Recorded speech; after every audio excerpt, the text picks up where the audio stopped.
我是 Melody，我是 Kevin， 又是崭新的一天。今天是中秋节呀。对。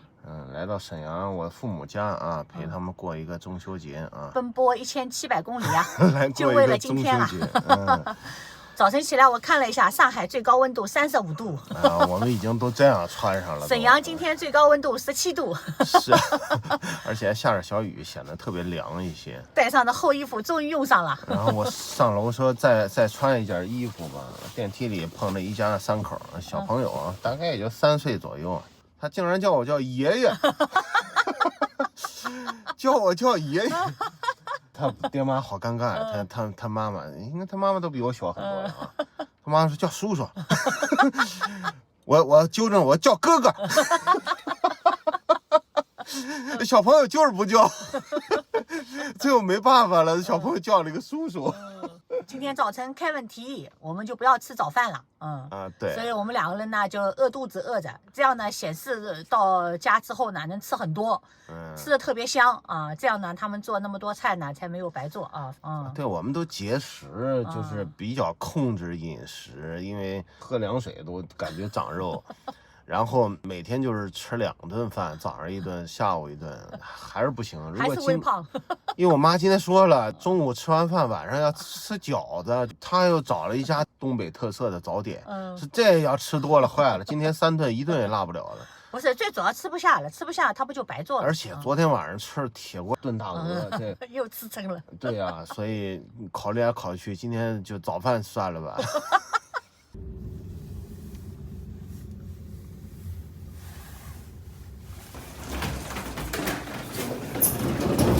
到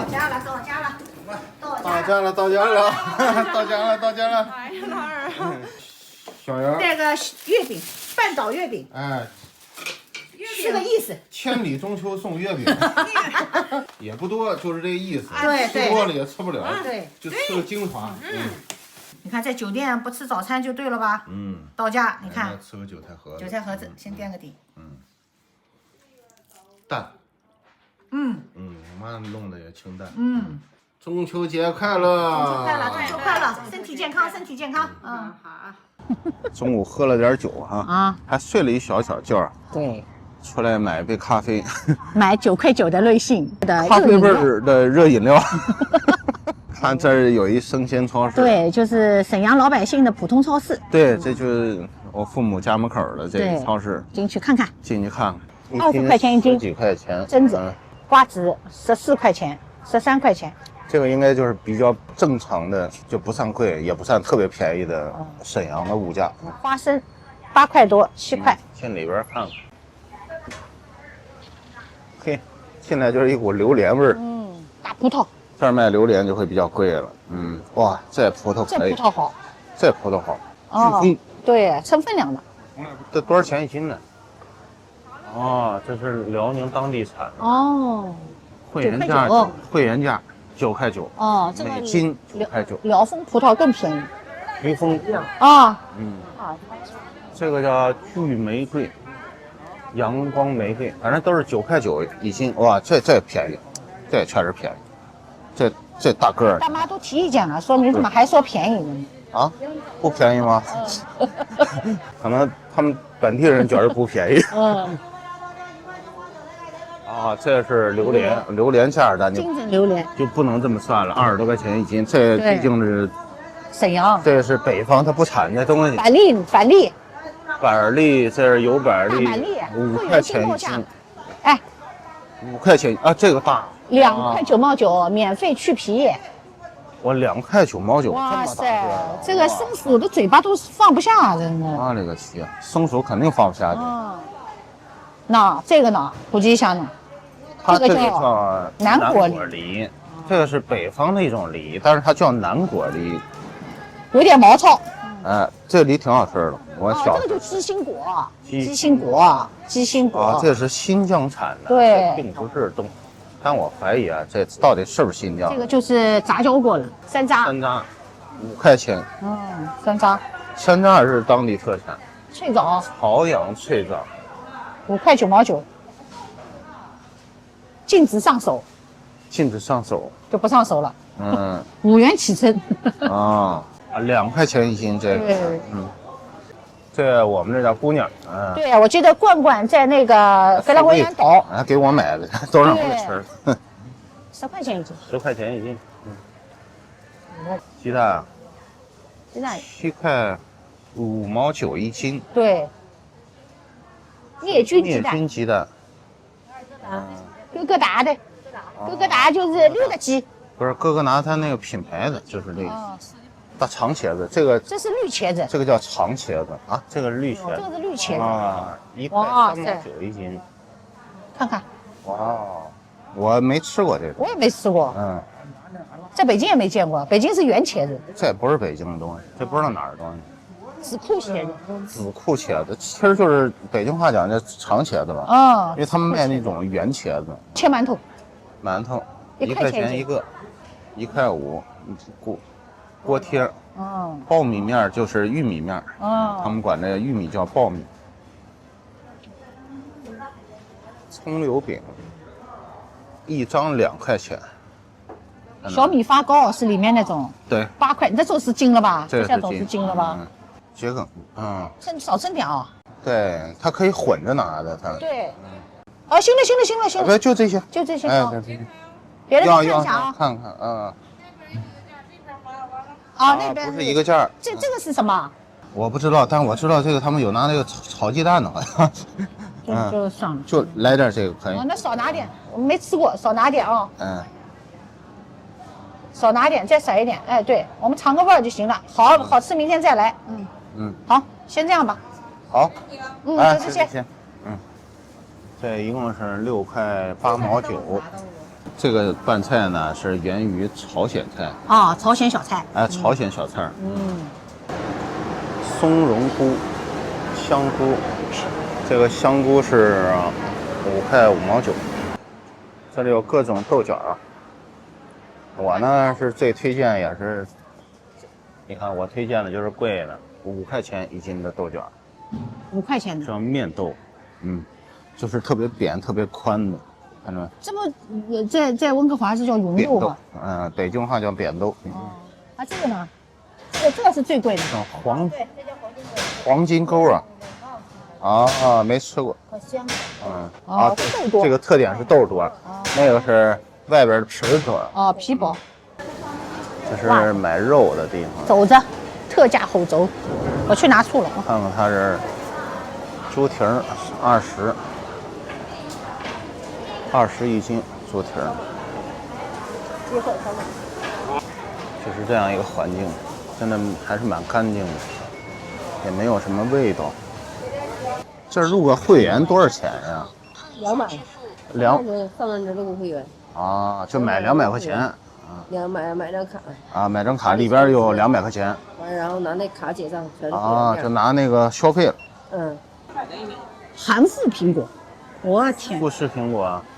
会员价3块9毛9。你看，你买百利，这个是自动的。包板栗的东西。对。这个高科技。高科技。就这个。他把那个把扔进去。但是它削出来的是生的。这个炖鸡啊什么的挺好的呀。是。我个头真大。即兴想买了点东西，也不是为了买东西过来。这个充值200块，还能享受很多会员价。其实它真正卖的价格就是应该是会员价。对。像我们这种散客很少。对，其实你要是真是住在这附近啊，你肯定会买的。对，我们买了一个沈阳啤酒。其实我也知道沈阳人不喝这样的类似的啤酒，好像都喝那个老铁。柜台上这个啤酒它是最贵的嘞。对，都喝雪花啤酒。应景吗？就是到了西雅图啊。我以前就好干这事儿，去哪儿都买这样的啤酒。到了沈阳买沈阳啤酒，上海只有立波了。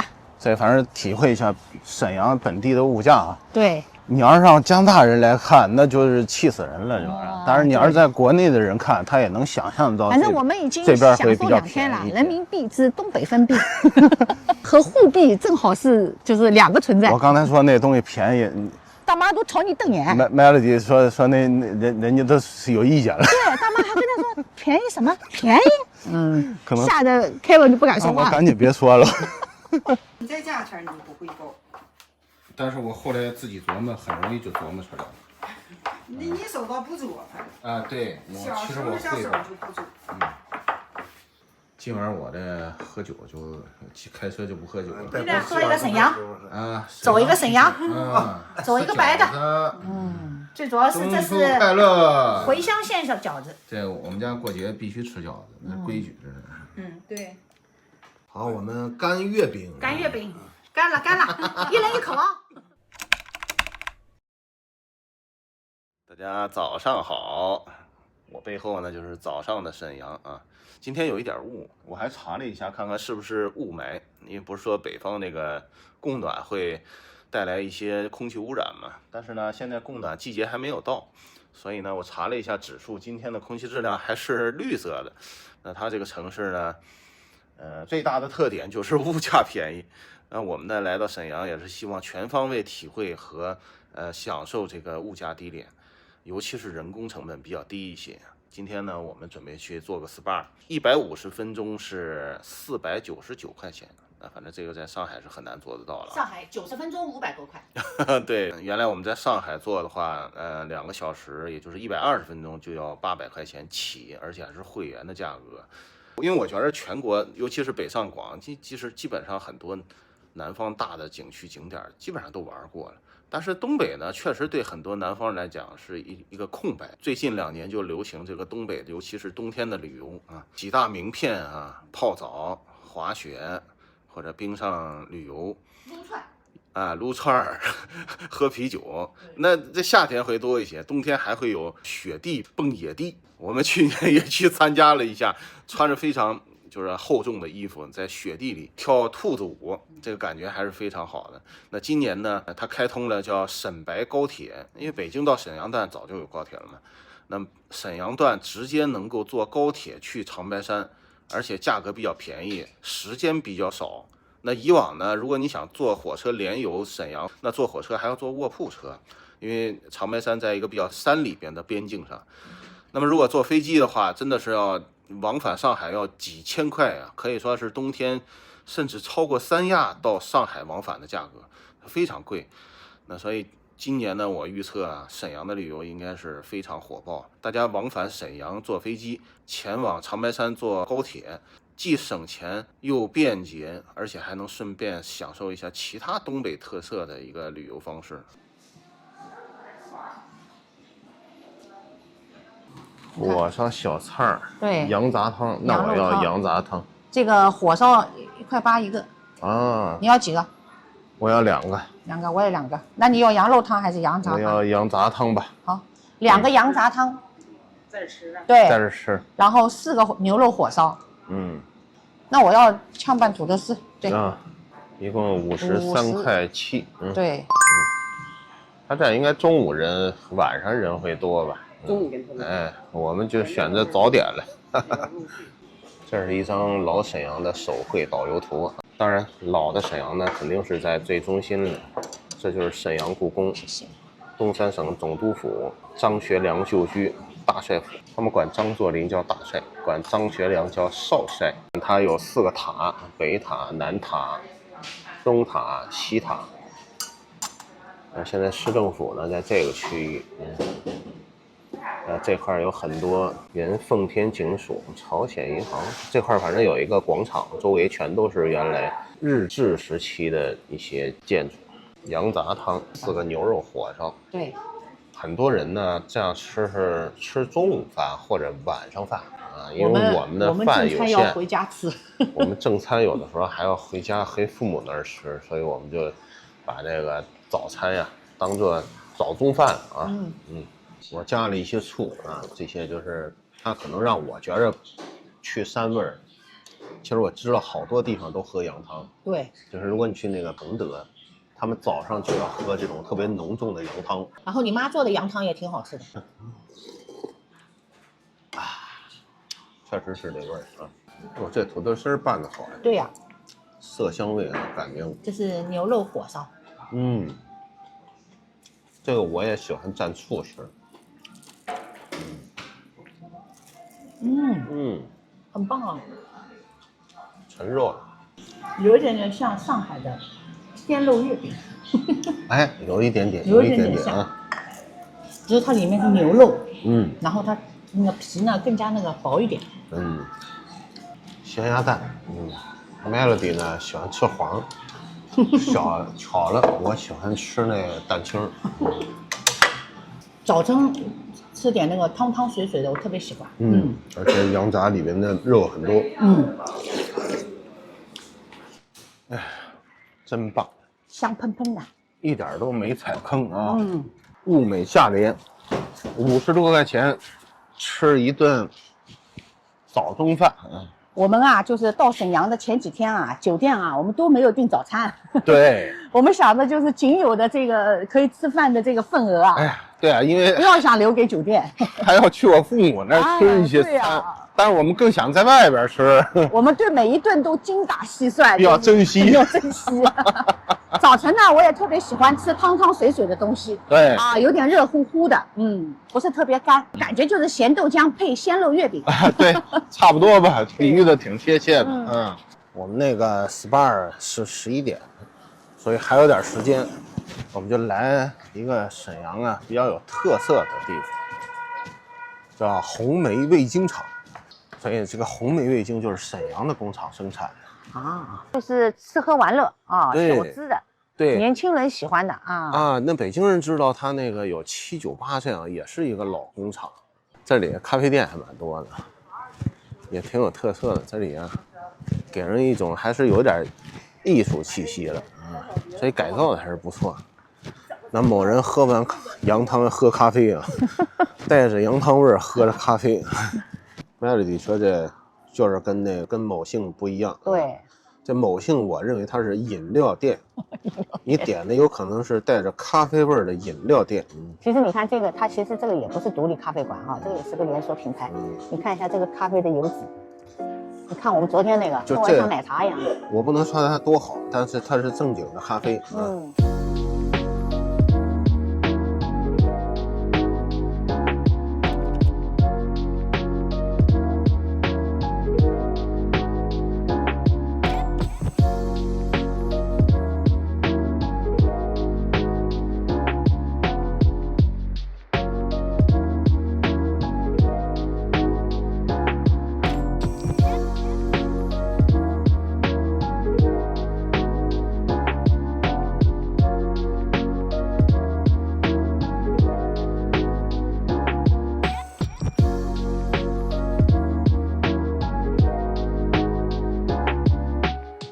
看这老的工厂大门啊，上下班的时候应该挺热闹。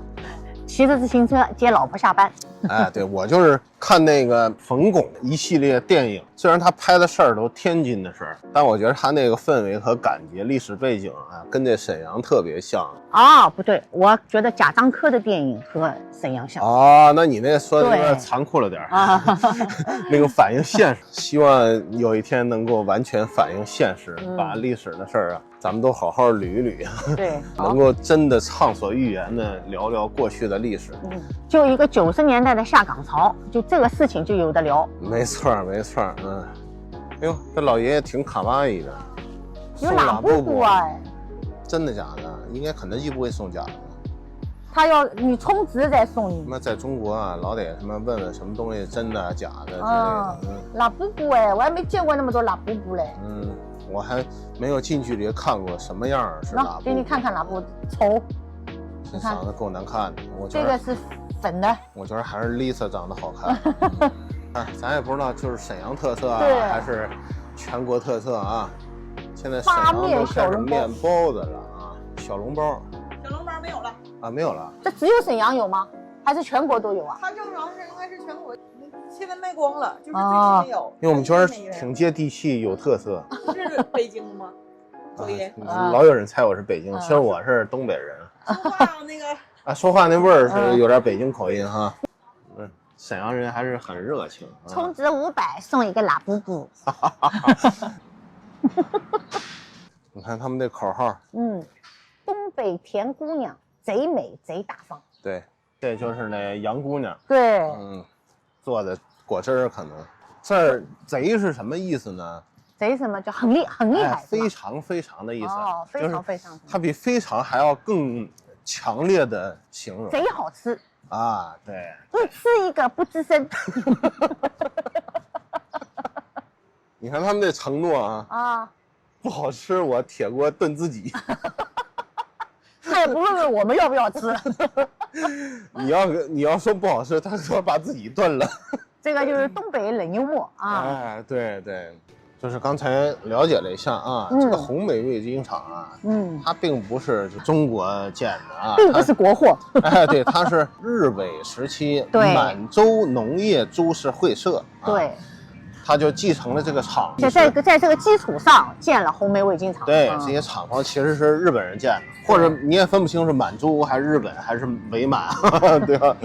今天早上呢，我们又开始抢券了。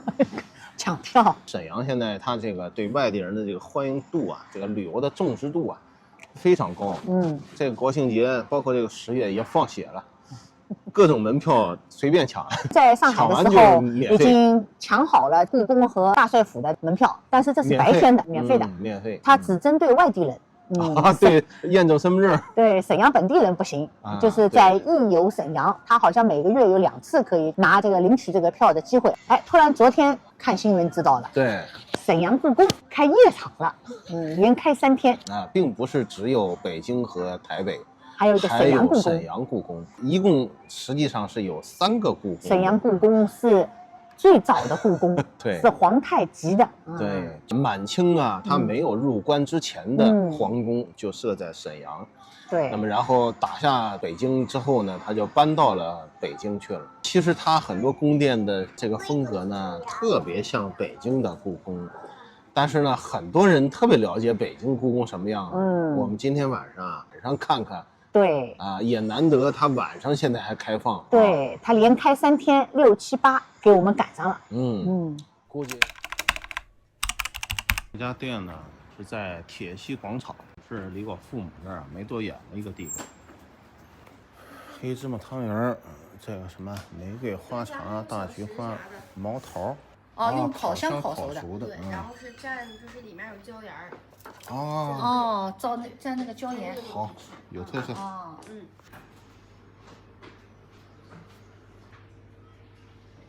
我身上已经没有油了。昨天前天搓澡搓的啊，我一洗澡啊，都觉着油光光的啊，给我搓平了都。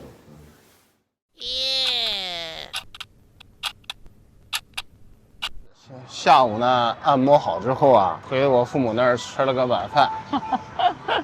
然后今天晚上我们要来看一看故宫的夜色。对，今天是15的月亮16圆。哇，这么高大上的什么地方啊？看上去像吃满汉全席的餐厅啊。对呀，这消防队呀。定睛一看是消防队呀。啊，里边还真有消防车，你看。1、2、3、4、5、6啊，6辆车。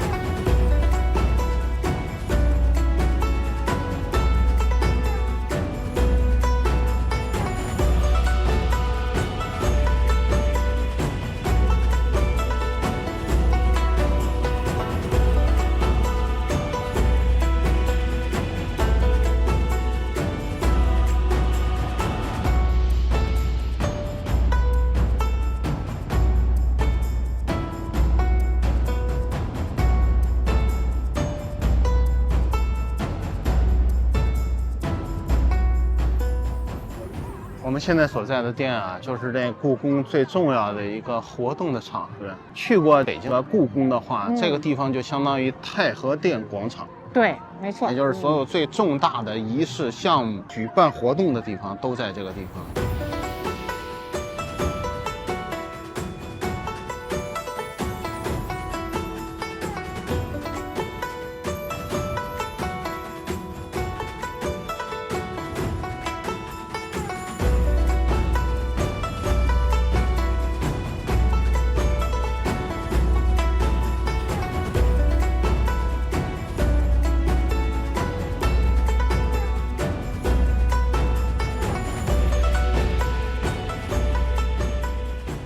晚上走在故宫里很有感觉啊！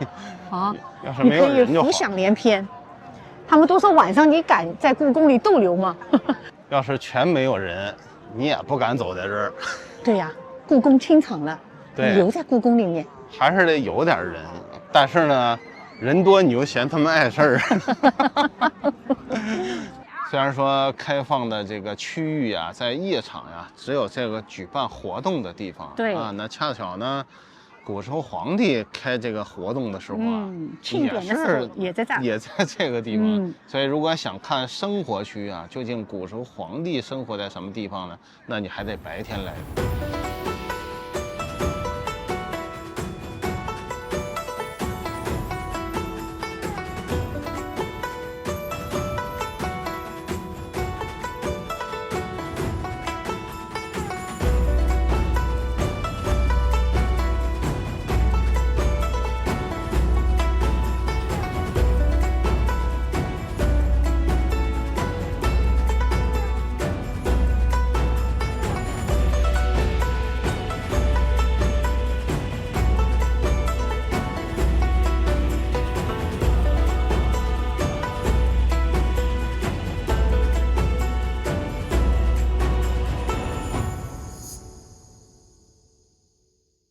15的月亮16圆，对，我们也算是尝试了一下啊。这形式啊特别好啊，我也觉得特别好。你说谁能想象北京的故宫晚上也能开圆的，让大家乐呵？对，中秋节、元宵节能让大家进去啊，这是不可能的啊。就像上海的海关大楼一样，今年的沈阳故宫，我觉得也是非常的特别。希望这种形式，希望越来越多的这样的形式，我们老百姓能够参与啊。上海海关大楼。然后沈阳故宫，哪怕是抢票也是可以的，我们手速是很快的。每天是5000张免费的参观票，对，早晨8点，但等我们视频上的时候，这3天就已经过去了。当然，我相信如果今年如果顺利的话啊，这个明年说不定沈阳故宫会更加拓展，说不定元宵节也会有这样的活动。就是这10月，反正沈阳到处都有免费的门票，因为现在正好是冰雪节的前面。热热场是可以的，热场啊，宣传自己，就是全国旅游都热闹过了，就是沈阳也想分一杯羹。沈阳已经不错了，去年我觉得这个小土豆的牌已经打得很好了，姿态是非常的好，尤其是呢，还有一个网红的文旅局局长啊，今年已经升为副市长了。这个3天的夜场应该就他是主导的，对，也是花了不少钱啊。虽然说辛苦了下面的工作人员，但是呢，活跃了沈阳的旅游气氛。总体来说肯定是加法多于减法，谢谢工作人员的辛苦。我们普通老百姓今天中秋游园结束。代表沈阳人民欢迎大家。